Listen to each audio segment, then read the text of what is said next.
Picture this. It's a busy holiday weekend. The airport is buzzing, and then silence. At one of the world's most critical travel hubs, departures just stop. Planes are stuck, thousands of people are stranded, and chaos starts to unfold.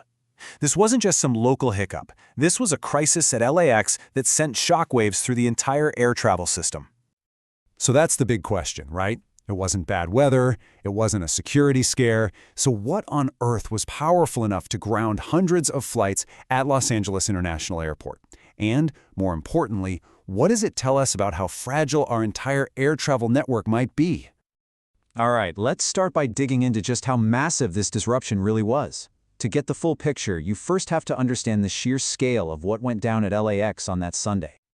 To put this in perspective, LAX isn't just any old airport. We're talking about a beast of a hub that handles roughly 1,500 flights every single day. So when a place this size suddenly stops all departures, it doesn't just mess up travel plans in LA. Nope, it creates a massive domino effect across the country and honestly, around the world. Okay, so we've got this complete gridlock. The immediate question on everyone's mind, from the passengers stuck in the terminal to the airline CEOs, was simple. Why? What happened? So let's get into the official reason given. The official term for what happened is an FAA ground stop. And this is a really important term to get. This isn't just a suggestion, it's a direct command from the top. When the FAA issues one of these, it's for serious safety reasons. They're basically hitting the brakes on an entire airport to prevent a potential disaster. And here we have it, straight from the FAA themselves. Their statement was incredibly direct, and it points to something that sounds surprisingly simple, but was obviously catastrophic: an equipment outage. We're not talking about a flickering light here. This was a critical systems failure that meant ground control couldn't safely coordinate planes. They had no choice but to shut it all down. But here's the thing. This equipment failure, as bad as it was, it didn't just happen out of the blue. It was kind of like a single spark landing in a pile of dry tinder. The U.S. air travel system was already showing some serious signs of strain. Just look at this number for a second. It's staggering.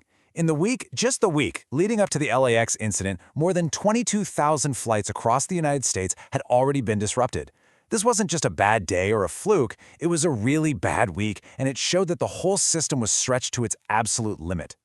And when you look at the timeline, you can see how this was basically a perfect storm brewing. The week starts with massive disruptions all over the country, mostly due to federal staffing shortages. Then, on Friday, a gas leak forces an evacuation at Atlanta's Air Traffic Control Center, making the delays even worse.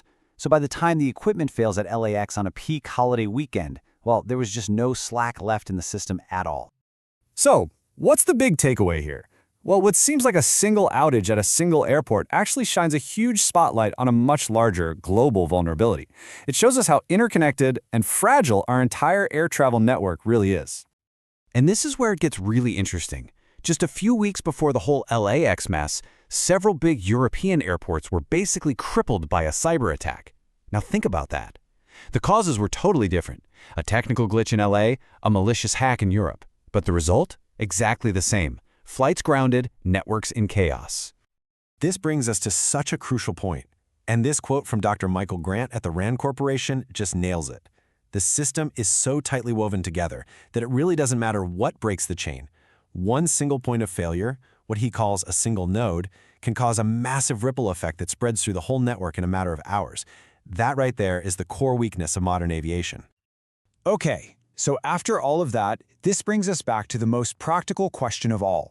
With a system that's this delicate, what does this actually mean for you, the traveler? The biggest takeaway for anyone planning to fly these days is, honestly, you just have to be prepared. Check your flight status with the airline before you even think about leaving for the airport. Make sure you have your notifications turned on so you get real-time updates. And with all the staffing issues and the potential for these kinds of meltdowns, getting to the airport early, that's not just a friendly suggestion anymore, it's pretty much essential. And all of this leaves us with one final and really critical question. The LAX ground stop wasn't the first major disruption, and let's be real, it is not going to be the last.